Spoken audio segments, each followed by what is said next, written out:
Tom Hanks does a superb job of carrying Castaway all by himself for about 2/3 of its running time, but isn't much helped by additional characters in the opening and closing sequences. Here is a strong and simple story surrounded by needless complications and flawed by a last act that first disappoints us and then ends on a note of forced whimsy.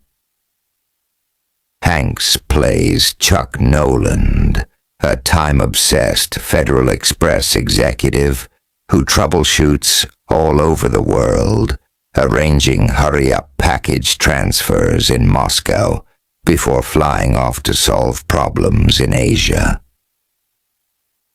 Helen Hunt plays his fiancée, Kelly Frears, who tries her best to accept a man ruled by a beeper.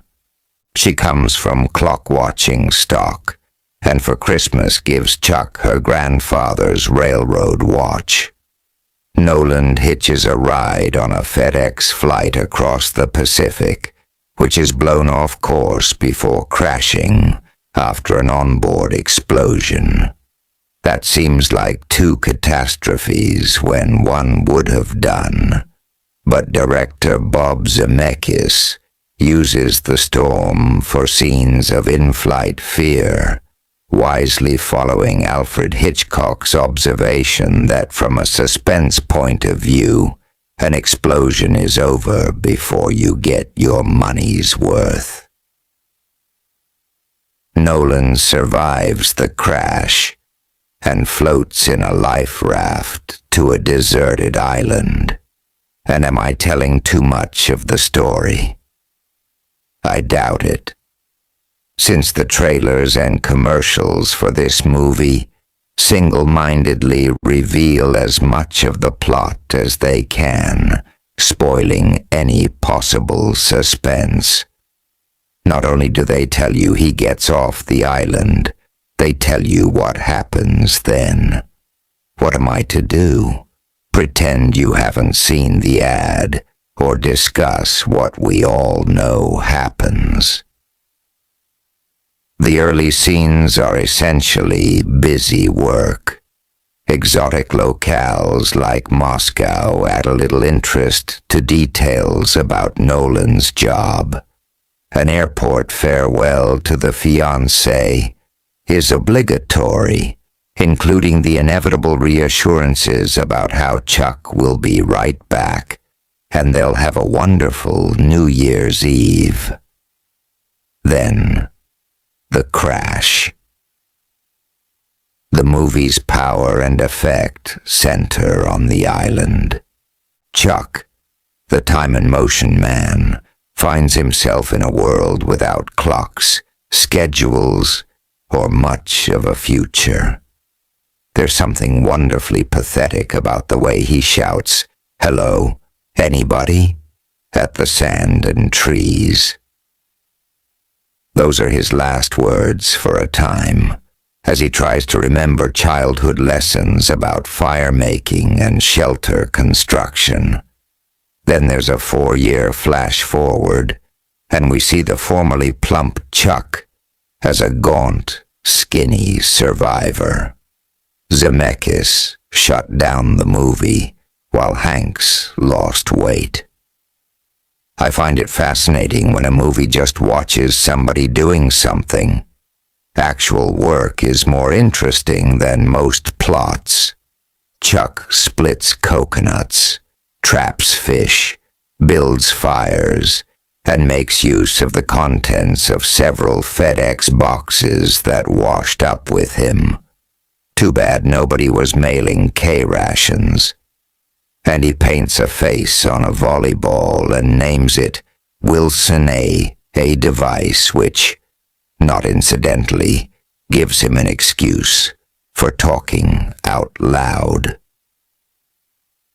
Hanks proves here again what an effective actor he is, never straining for an effect, always persuasive, even in this unlikely situation, winning our sympathy with his eyes and his body language when there's no one else on the screen.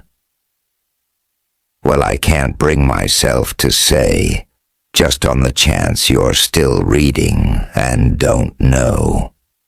Let's say that the resolution of an earlier story strand is meant to be poignant and touching, but comes across flat and anticlimactic, and that the smile at the end of the film seems a little forced. I would have preferred knowing much less about Cast Away on my way into the theater. Nolan's survival should be an open question as far as the audience is concerned.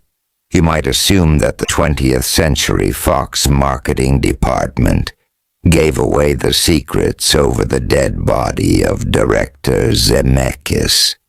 But no. Zemeckis apparently prefers to reveal his surprises in the trailers. He got a lot of flack earlier this year when the ads for his previous film, What Lies Beneath, let you know Harrison Ford was the bad guy. There was a ghost, etc. At that time, he was quoted in David Poland's web column. We know from studying the marketing of movies, people really want to know exactly everything that they are going to see before they go see the movie. It's just one of those things. To me, being a movie lover and film student and a film scholar and a director, I don't. What I relate it to is McDonald's. The reason McDonald's is a tremendous success is that you don't have any surprises. You know exactly what it is going to taste like. Everybody knows the menu. A strange statement, implying as it does that Zemeckis is a movie lover, student and scholar, but that he doesn't market his movies for people like himself. This is all the more depressing since he usually makes good ones.